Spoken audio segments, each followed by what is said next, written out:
Un autre biais d'évaluation de la valeur perçue qui est très intéressant, c'est le biais de surréaction à la perte.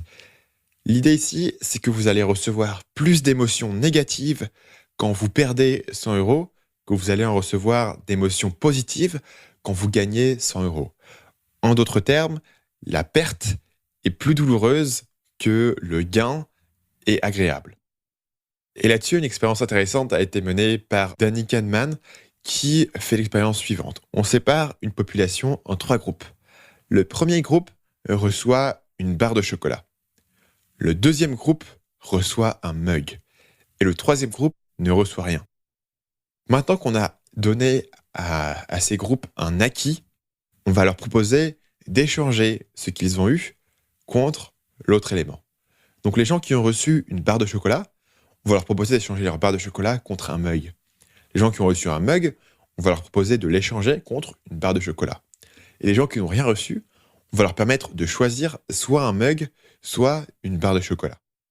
D'une façon purement utilitaire, d'une façon purement rationnelle, on s'attend à ce que les groupes fassent le même choix.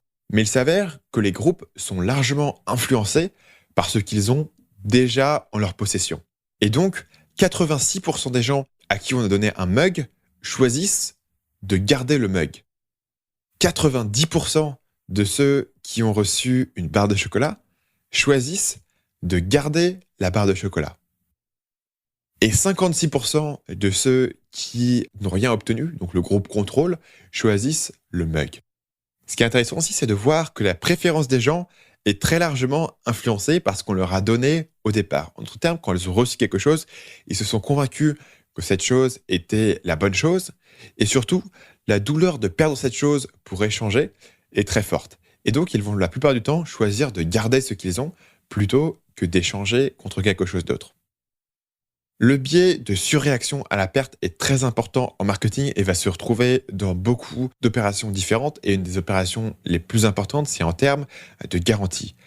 La garantie, en particulier dans la vente de produits d'information, mais dans aussi beaucoup d'autres domaines, y compris dans simplement la vente de produits électroniques où vous avez une garantie, c'est que les gens ont très peur d'acheter quelque chose qui ne fonctionne pas ou d'acheter quelque chose qui est défectueux. Et si vous ne proposez pas de garantie, les gens vont être bloqués par ce manque de garantie parce qu'ils sont terrifiés d'acheter quelque chose qui ne marche pas.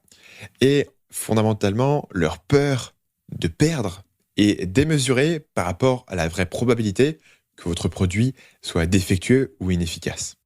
Et donc, la garantie est toujours bénéfique à offrir pour vous parce que vous allez très très souvent gagner plus de ventes grâce à la garantie que vous allez en perdre en termes de remboursement, etc. Parce que vous jouez sur ce biais de surréaction à la perte. On disait que quoi qu'il arrive, vous n'allez pas perdre. Une autre façon courante d'exploiter cette idée, c'est ce qu'on appelle la méthode du chiot.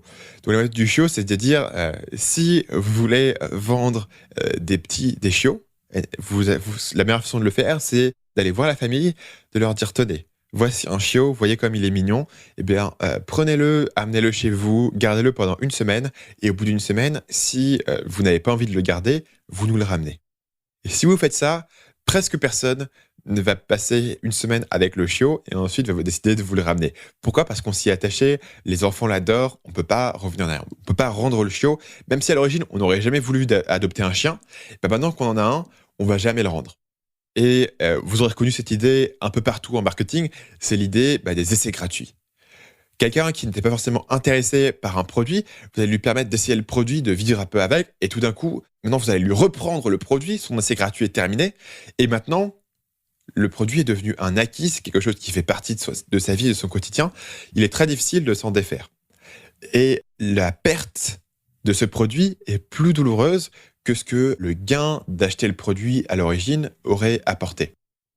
C'est aussi une raison pour laquelle certains prestataires ou certains produits vont commencer leur relation avec un client avec un prix inférieur à ce qu'ils prennent d'habitude, tout simplement pour devenir indispensables. Et une fois qu'ils sont indispensables, le client n'a plus envie de les perdre et il sera prêt à payer plus cher pour le produit ou service. Salut, c'est Stan, j'espère que vous avez apprécié cet extrait du podcast Marketing Mania. Bien sûr, vous pouvez retrouver l'ensemble des épisodes du podcast, y compris les instructions sur comment vous abonner sur l'application Apple Podcast ou sur votre téléphone Android en vous rendant sur mon site à l'adresse marketingmania.fr/podcast. Je vous ai mis le lien dans la description de cette vidéo.